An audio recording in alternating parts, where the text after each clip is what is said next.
여러분 안녕하세요. 오늘은 조선 중종 그리고 중종의 첫째 아들 인종, 중종의 둘째 아들 명종에 대해서 공부하겠습니다. 형인 연산군을 쫓아내고 왕에 오른 중종 임금님. 중종을 왕자리에 밀어올린 반정공신들의 권력에 휘둘리는 중종. 이 반정공신들, 다른 말로 훈구파들이었습니다. 이 반정공신 훈구파들을 견제하기 위해 중종이 어떤 일을 하는지 첫 번째 알아볼 것이고, 두 번째는 중종의 아들 2명, 인종과 명종. 자, 인종과 명종은 엄마가 달랐어요. 그래서 인종을 왕으로 올릴 것인지 명종을 왕으로 올릴 것인지 외삼촌들 사이에서 엄청난 갈등을 합니다. 이 내용에 대해서 배워보겠습니다. 조선의 10대 임금 연산군, 1살 때 자신을 낳아준 어머니 폐비 윤씨가 궁궐에서 쫓겨나 사약을 받고 죽었다는 이 사실을 알게 된 연산군은 우리 엄마 죽인 사람들 다 잡아와, 내가 다 혼내버릴 거야, 이렇게 갑자사화를 일으키고, 그 다음부터 나라의 정치에는 신경을 쓰지 않고 매일 술 마시고 춤추고 노래하고, 그리고 간섭하는 신하들을 모조리 죽여버리는 폭력적인 왕으로 변해갑니다. 이런 연산군에게 나라를 맡길 수 없다 해서 중종을 왕자리로 밀어올린 신하들이 있습니다. 이 신하들은 중종에게는 굉장히 감사하고 고마운 신하들이죠. 반정공신, 반정을 통해서 나라에 큰 공을 세운 이런 신하들, 반정공신이라고 합니다. 이 반정공신들에게 중종은 자신의 목소리를 제대로 낼 수가 없었습니다. 반정공신들에게 모든 권력을 빼앗긴 중종. 시간은 3년, 4년, 5년이 흘러도 이 반정공신들의 권력은 더욱더 커지기만 하는 허수아비밖에 안 된 중종. 중종은 이제 내가 왕의 자리를 찾아야겠다 하면서 자신에게 필요한, 자신을 도와줄 신하들을 모집합니다. 바로 숲속에서, 시골에서 공부하는 살인파들을 가까이 합니다. 그 살인파 중 가장 대표적인 인물이 조광조가 되겠습니다. 조광조를 나라의 중요한 자리에 앉힌 중종은 조광조를 팍팍 밀어줍니다. 여러 신하들은 앞으로 조광조의 말을 잘 듣고 따라오시기 바라오. 자, 그럼 이때 조광조가 훈구파 반정공신들을 견제하기 위해 어떤 일을 했느냐? 훈구파 나가! 정치하지 마! 이건 뭔 소리냐? 중종이 왕에 오를 때 반정공신들 중에 크게 한 일도 없는데 공신의 이름을 올린 이런 반정공신들이 있습니다. 그래서 조광조는 중종 임금님이 왕이 될 때 얼마나 공을 세웠는지 다시 조사를 해서 큰 역할을 하지 않은 사람들은 훈장을 빼앗아 버리자. 자, 화면 오른쪽에 보시면은 중종이 임금이 되는데 가장 큰 역할을 한 1등 공신들은 논과 밭이 150결, 엄청난 양입니다. 그리고 1등 공신의 아들은 과거 시험을 치르지 않고 그냥 관직에 진출할 수 있는 특권을 받았습니다. 그리고 은을 50냥 받고요. 군사도 10명씩 선물 받고, 옷감도 한 단, 어마어마한 양이죠. 그리고 나라로부터 노비를 20명 받고 말도 한 필 받는 엄청난 포상을 받습니다. 그래서 조광조는 이 반정공신들이 얼마나 큰 역할을 했는지 다시 조사해서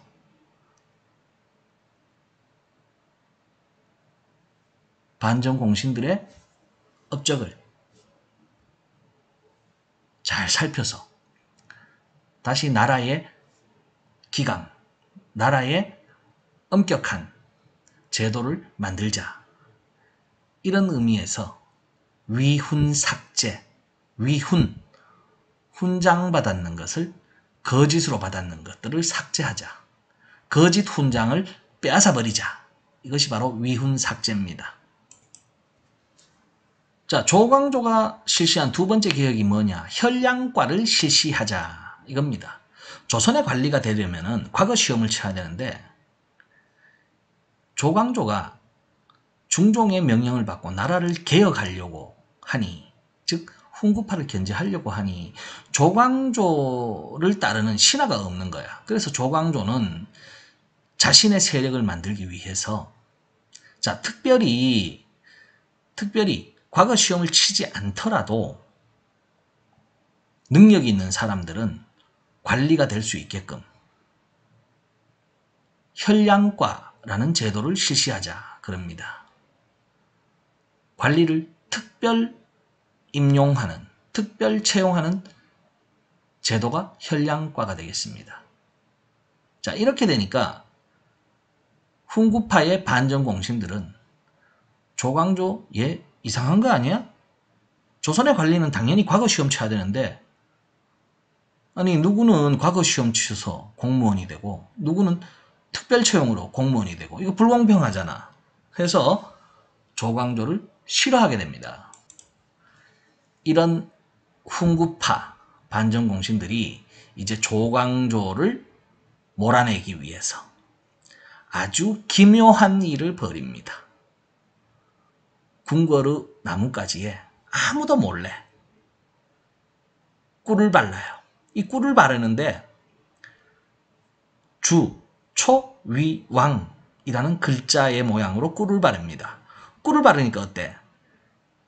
하루 이틀 지나니까 벌레들이 나뭇잎 사기에 꿀이 묻은 부분을 다 갉아먹은 거예요.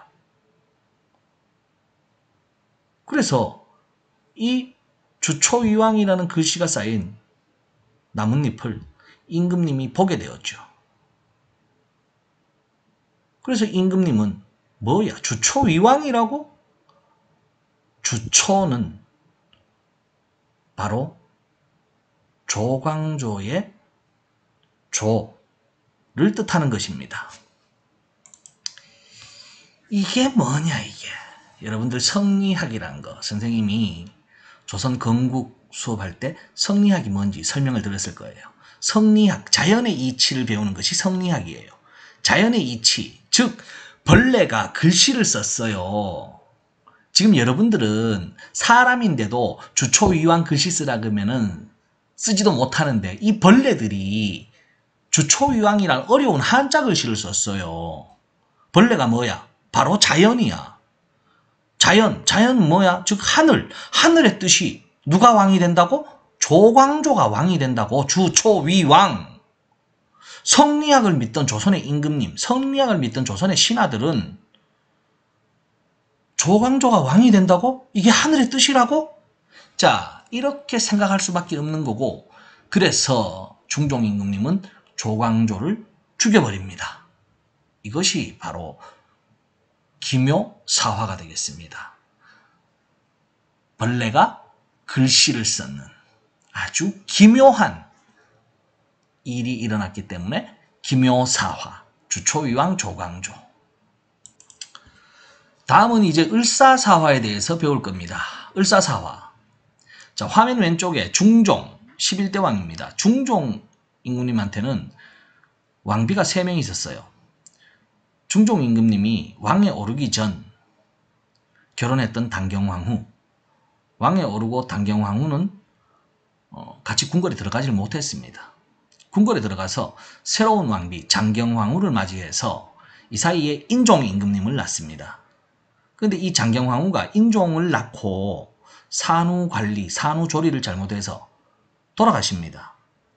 그러니까 이 인종을 키워줄 새로운 엄마가 필요하겠죠. 그래서 중종 임금님은 문정왕후를 받아들입니다. 그래서 이 문정왕후는 인종을 자기의 친자식처럼 아주 잘 길러냅니다.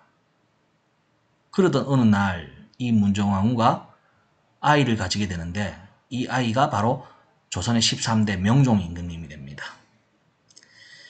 이제 중종 임금님이 죽게 되고 다음의 왕자리를 누가 물려받느냐, 인종이 받느냐, 명종이 받느냐, 여기에서 외삼촌들의 경쟁이 펼쳐지게 되는 겁니다.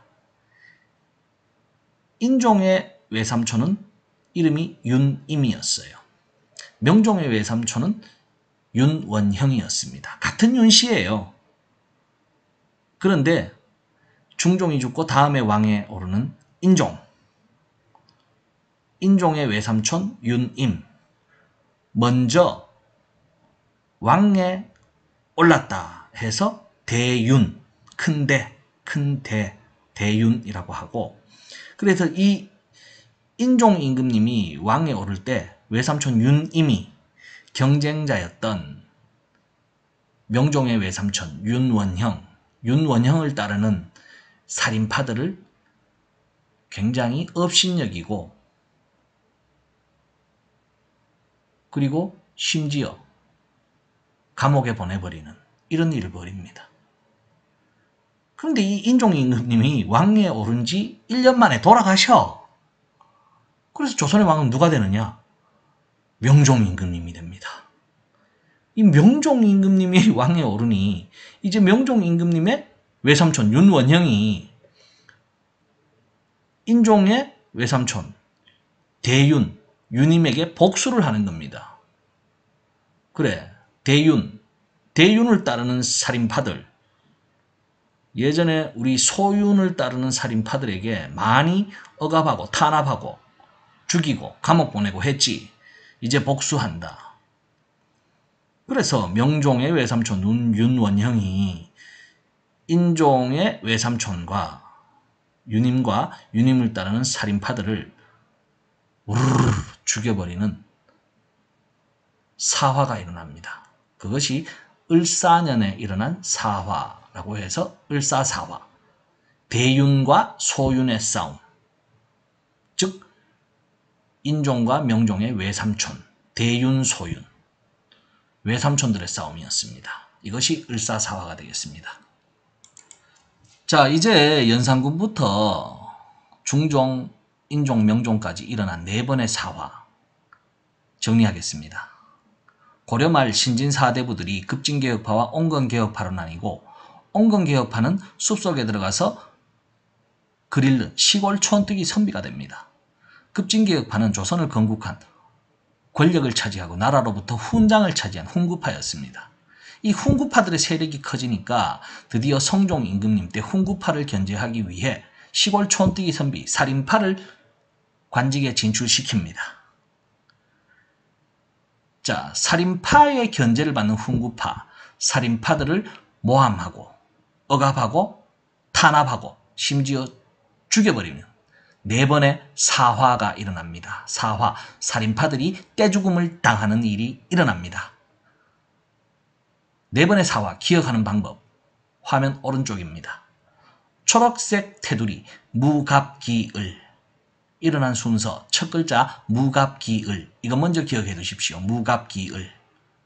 그리고 꼭 기억해야 되는 사화가 무오사화, 조이제문 김종직. 그리고 3번째 김효사화, 주초이왕 조광조.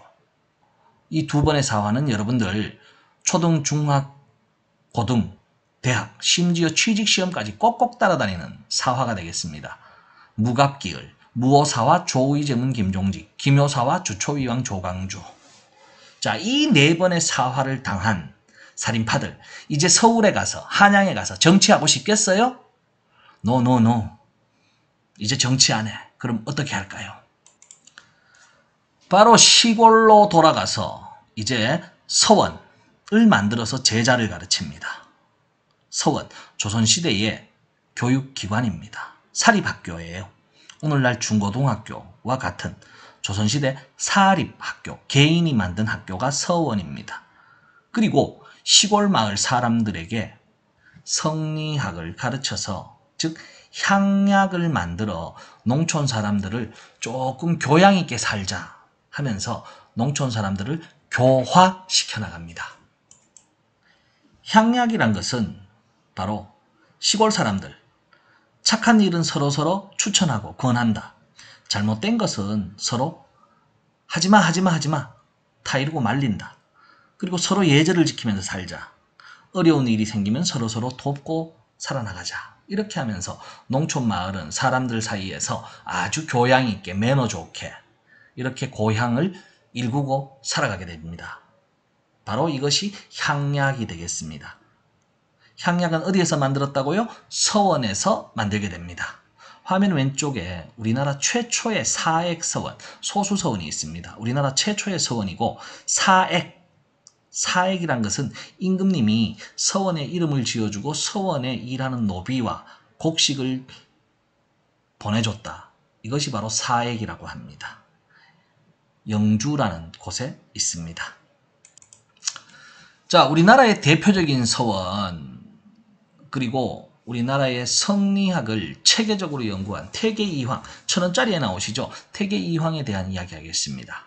태계이황은, 자, 조선이 건국되고 한 200년 정도까지 성리학이란 것이 정확히 어떤 건지, 성리학이 정확하게 어떻게 공부해야 되는지, 말은 성리학 하는데 뭔지 몰랐던 거예요. 그래서 태계이황 선생이 성학십도라는 이런 그림을 그리고 설명을 해서 성리학이란 이런 것이고 성리학은 공부를 이렇게 한다 하면서 성리학의 백과사전을 쓰게 됩니다. 그 책이 바로 성학십도가 되겠습니다. 그리고 태계이황 선생님은 도산서원에서 돌아가시기 전까지 제자들을 가르쳤습니다.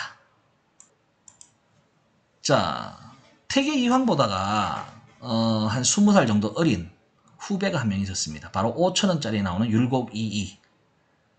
율곡이이는 퇴계 선생이 쓴 성학십도를 아주 집요하게 공부해서 성학집요라는 책을 씁니다. 율곡이이의 서원은 경기도 파주의 자운서원이라고 있습니다. 자, 여러분들 4대 사화가 끝난 이후 태계이황 성학십도, 율곡이이 성학집요, 아주 중요한 두 권의 책입니다. 꼭 기억하십시오. 태계이황이 성리학의 10가지 학습 방법, 백과사전, 성학십도, 성학십도를 보고 아주 집요하게 공부해서 성리학을 더욱 발전시킨 성학집요, 율곡이이.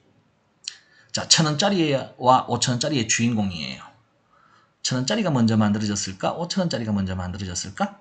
자, 1000원짜리가 먼저 만들어집니다. 자, 그래서 1000원짜리에는 먼저 살다 가신 태계이황이 있는 것이고, 5000원짜리에는 태계이황의 후배 율곡이이의 그림이 있는 것입니다. 성학십도, 성학집요 꼭 기억해 두시기 바래요.